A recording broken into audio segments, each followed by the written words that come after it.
ఇప్పట్లో లూలు మాల్ అంటే తెలియని వారు ఎవరూ లేరు. అయితే తొలుత గల్ఫ్ దేశాల్లో లాంచ్ చేసిన ఈ మాల్ని ఇండియాకి ఎవరు తీసుకువచ్చారు? 215 రిటైల్ స్టోర్లు, 50,000 మందికి పైగా ఉపాధి కల్పించే స్థాయికి ఈ మాల్ ఎలా ఎదిగింది? అసలు లూలు మాల్ సక్సెస్ వెనుక ఎవరున్నారు? Lulu mall owner net worth ఎంత? ఇలాంటి ఇంట్రెస్టింగ్ అప్డేట్స్ తెలుసుకునే ముందు వీడియోని లైక్ చేసి మా ఛానల్ని సబ్స్క్రైబ్ చేసుకోండి.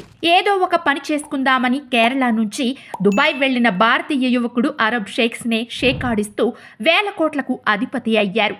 లూలు ఇంటర్నేషనల్ గ్రూప్ స్థాపించి 22 దేశాలకు పైగా 215 రిటైల్ స్టోర్లు, 50,000 మందికి పైగా ఉపాధి కల్పిస్తూ ఔరా అనిపిస్తున్నారు. ఆయనే Lulu group founder, chairman and managing director MA Yusuf Ali. ఒట్టి చేతులతో ఎడారి దేశంలో అడుగుపెట్టిన కేరళ వాసి అక్కడ పెద్ద సామ్రాజ్యమే స్థాపించారు. దీని వెనుక ఎన్నో కన్నీళ్లు, కఠోర శ్రమ, ఎనలేని ధైర్యం, తెలివితేటలు ఇలా ఎన్నో ఉన్నాయి. ఈయన జీవిత ప్రస్థానం సినిమా కథనే తలపిస్తోంది. కేరళకు చెందిన యూసుఫ్ అలీకి చిన్నప్పటి నుంచే వ్యాపార నైపుణ్యాలు వంటబట్టాయి.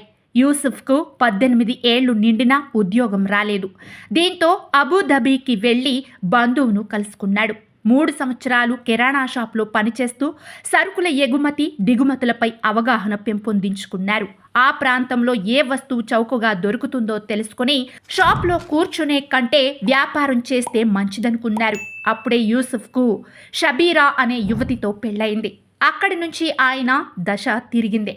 ఆ సమయంలోనే సూపర్ మార్కెట్స్ ట్రెండ్ ప్రారంభం కావడంతో హాంకాంగ్, సింగపూర్, ఆస్ట్రేలియా వంటి దేశాల్లో పర్యటించి వాటి నిర్వహణ గురించి తెలుసుకున్నారు. దీంతో అబుదాబీలో అలాంటి సూపర్ మార్కెట్ ప్రారంభించాలన్న ఆలోచన పుట్టింది. సంవత్సరం శ్రమించి 1990లో ఎమిరేట్స్ జనరల్ మార్కెట్ పేరిట ఒక సూపర్ మార్కెట్ ప్రారంభించారు. సూపర్ మార్కెట్ ప్రారంభించడంతోనే కష్టాలు మొదలయ్యాయి.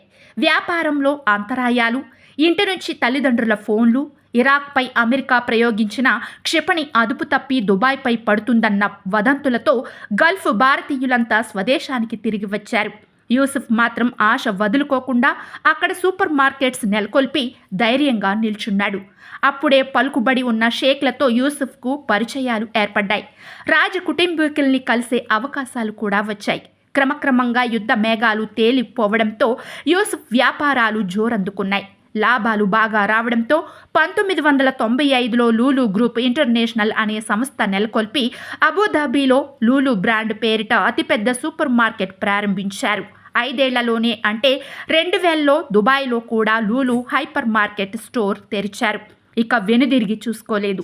UAE, Saudi, Kuwait, Oman, Bahrain, Egypt, Indonesia, Malaysia, Philippines, Yemen వంటి దేశాల్లో షాపింగ్ మాల్స్, డిపార్ట్మెంట్ స్టోర్లు, సూపర్ మార్కెట్, హైపర్ మార్కెట్ స్టోర్లు నెలకొల్పారు. ఇక సూపర్ మార్కెట్స్ వ్యాపారంతోనే ఆగక ఫుడ్ ప్రాసెసింగ్, ఎగుమతి దిగుమతులు ఇలా అన్ని రంగాల్లో తనదైన మార్పు చూపించాడు. పట్టిందల్లా బంగారం కావడంతో కొన్నేళ్లలోనే వేల కోట్ల అధిపతిగా మారాడు. అరబ్ షేక్స్ ఆశ్చర్యపోయేలా కార్పొరేట్ సామ్రాజ్యం విస్తరించారు. సొంత రాష్ట్రం కేరళలోని కొచ్చిలో 17 ఎకరాల్లో అతిపెద్ద లూలు మాల్ నిర్మించారు.